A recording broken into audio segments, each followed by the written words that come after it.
एक बार की बात है, कुछ गिद्धों का झुंड शिकार की तलाश में उड़ते उड़ते एक ऐसे टापू पर जा पहुंचता है जो समंदर के चारों तरफ से घिरा हुआ था। जब वो गिद्धों का झुंड टापू पर उतरता है तो वो देखता है कि यहाँ पर तो बहुत सारी मछलियाँ हैं, मेंढक हैं और यहाँ शिकार करना बहुत ही आसान है और हमें भी यहाँ इस टापू पर किसी दूसरे बड़े जानवर से या किसी शिकारी से कोई खतरा नहीं है।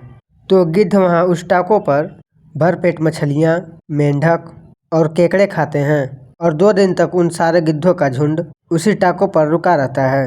अब सारे गिद्धों को वो जगह बहुत पसंद आ गई थी।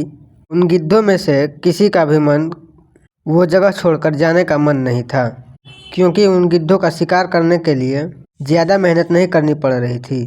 सारा सब कुछ उस टापू पर बिना मेहनत के उन गिद्धों को मिल रहा था और वो सारे गिद्ध उस टापू पर बहुत ऐश कर रहे थे। तभी उनमें से एक बूढ़ा गिद्ध उन सभी को उस टापू पर से वापस चलने को कहता है, लेकिन कोई भी गिद्ध उस टापू को छोड़ना नहीं चाहता था। इसीलिए उस बूढ़े गिद्ध को सभी गिद्धों ने वहाँ से चलने के लिए मना कर दिया।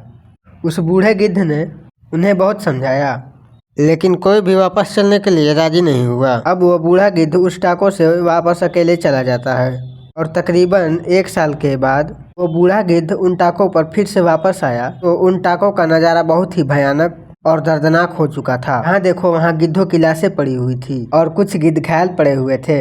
ये देखकर वो बूढ़ा गिद्ध हैरान हो गया और उसने एक घायल गिद्ध से पूछा कि तुम्हारी ऐसी हालत किसने की। घायल गिद्ध ने बताया, आपके जाने के बाद हम सब इस टापू पर बहुत ही मज़े कर रहे थे, लेकिन अचानक एक दिन एक बड़ा जहाज इस टापू पर आया और उस जहाज से बहुत सारे चीते बाहर निकले।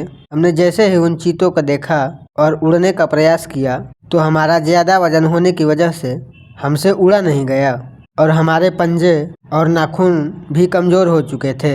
इसी वजह से उन चीतों ने हमारा शिकार करना शुरू कर दिया। घायल गिद्ध ने कहा, मुझे अब समझ आ गया है कि कंफर्ट जोन में जाने के बाद उससे बाहर आना बहुत ही मुश्किल होता है और किसी भी तरह की चुनौती आने पर उसका सामना करना मुश्किल हो जाता है। दोस्तों, इस कहानी से हमें ये सीख मिलती है कि जो लोग कंफर्ट जोन को अच्छा समझते हैं, बाद में वही कंफर्ट जोन उनके लिए मुश्किल बन जाता है और जिस इंसान की ज़िंदगी में चुनौतियाँ और मुश्किलें आती रहती हैं, असल में वही इंसान जिंदा है। और जब तक आप चुनौतियों का सामना करते रहेंगे, आप ज़िंदगी में आगे बढ़ते रहेंगे। प्रॉब्लम्स, मुश्किलें यही हमें इम्प्रूवमेंट के तरफ ले जाती है। जिसकी ज़िंदगी में प्रॉब्लम्स नहीं, उसकी ज़िंदगी में इम्प्रूवमेंट नहीं। तो अगर आप इस कहानी को और भी लोगों तक पहुंचाना चाहते हो तो इस वीडियो को लाइक करो, ताकि यूट्यूब इस वीडियो को और भी लोगों तक पहुंचाए।